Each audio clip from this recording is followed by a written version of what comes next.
There is a grand cover-up, a cosmic conspiracy all about nothing. Nothing fully hidden always remains partly covered up, but nothing is more real than what is and remains as it is. What is only as it is remains forever unable to become something else, and no one could ever know anything about it. Now admittedly, one can never directly find a nothing. One could look all day long, spend an entire lifetime, and never stumble across what's not there. We always find a something, then another something, and then another. But eventually I may stumble upon a light or a mirror. Neither of these are nothing, but both equally show what they are not. They hide themselves to reveal what they are not.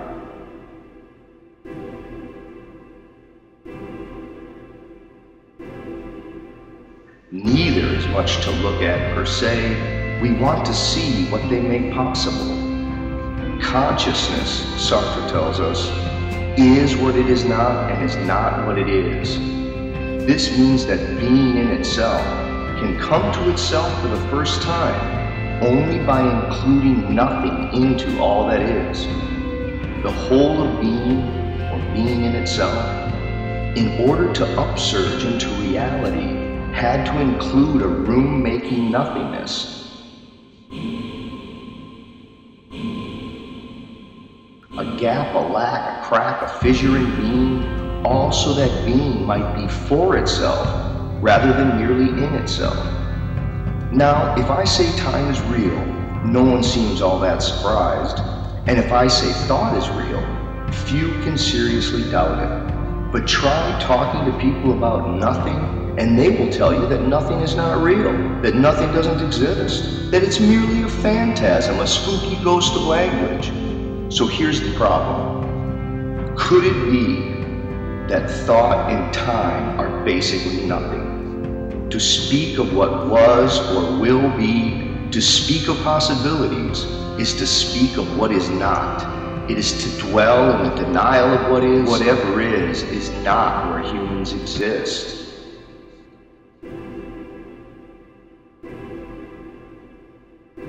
How, Sartre asks us, is the experience of thirst possible?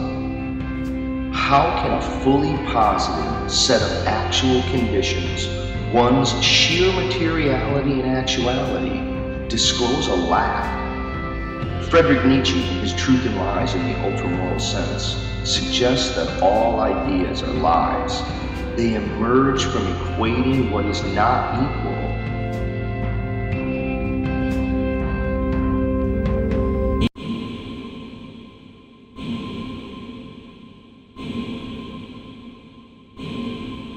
We have an idea of an apple that refers to apples more generally, despite the fact that every apple is absolutely particular and unique. The word apple, then, refers to any apple, to all apples, to no apple in particular.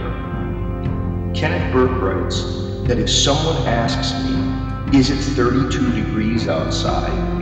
If it is anything other than 32 degrees, I can truthfully say that it is not 32 degrees. But there's no such thing as not being 32 degrees. The temperature simply is and only whatever it is. We commonly say that a vegetarian does not eat meat, but there is no such thing as not eating meat. There are only the actual things one does eat. Someone could watch and document all that a vegetarian eats, and we would never find the act of not eating something. There is only eating what one eats. We commonly say that time is change or movement, but the world, just as it is, does not know of the is not, does not know of the was and the will be. As change through and through, there is yet to be a someone for whom the change exists. If change or movement is registered, there has to be a something, or better, a someone who is registering the change. There is lots of change. lots of movement, and it will not sit still. But life at all its levels opens a kind of retention and a waiting, a stretching along, an anticipation, a kind of clearing that dwells by being more than mere change. Life is itself negentropic. We are open systems, systems who create disorder around ourselves in our environment to maintain order within, to stab off, if only for a while, the dissolution of the cells making up our bodies. Consciousness is nothing other than the temporality which has to feed its possibilities. What is possibility? Where is possibility? When is possibility? We seem to use vision as a metaphor for our understanding of time. We somehow think of time as if it were a container. But what is in the future is not merely in the distance. Not all possibilities exist in space.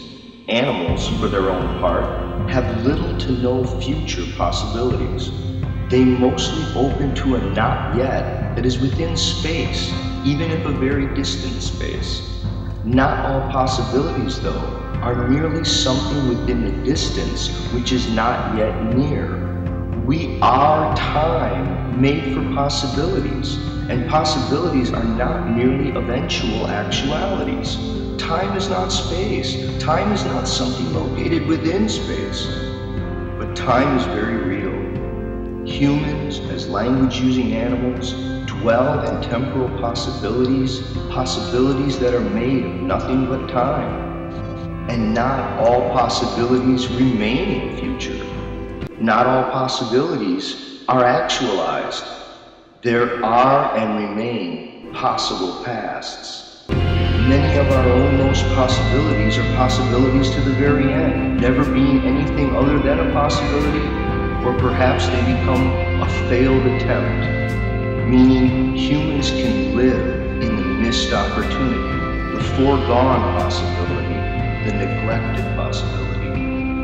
Necessity might be the mother of invention, but necessity is the daughter of possibility, and possibility is the granddaughter of nothing. Necessity is the daughter of possibility, and possibility is the granddaughter of nothing.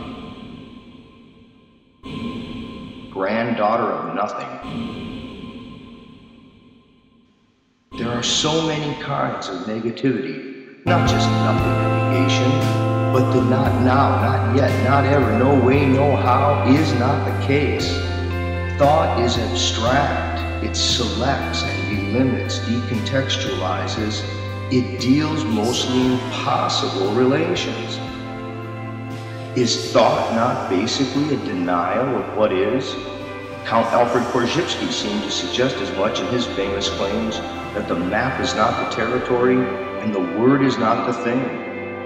Assessing statements of truth is impossible without negation. In fact, denotative propositions, utterances bearing content about something, are utterances for which we can ask, is that true or is that false? When people speak, we always dwell in assessing some degree of non-being. But it is not just language. Language is made in the image of life, the great negentropic, and is perhaps a potent distillation of the room-making negativity infecting the cosmos.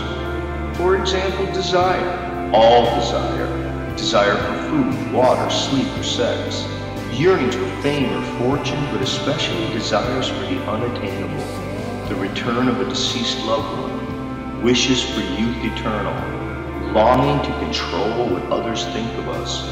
These are part of the human world, part of the way that non-being haunts human reality. Human life, opening to cosmic expanses by being able to raise questions that will never have answers, is infected by nothing and temporarily dwells in that non-being. It is to nothing in a theater. Try to think just for a moment how much money is spent annually telling stories about what is not the case and what will never be the case. People absolutely love what is not the case. They pay big money for it. Day in and day out, they want to see what will never be other than a fantasy. Human life opening to cosmic expanses by being able to raise questions that will never have answers is infected by nothing and temporarily dwells in that non-being. It is to nothing that we owe our very lives, and it is nothing that we mostly concern ourselves with. Only animals who are haunted by what is not could know of their ancient origins and dream of their ultimate possibilities.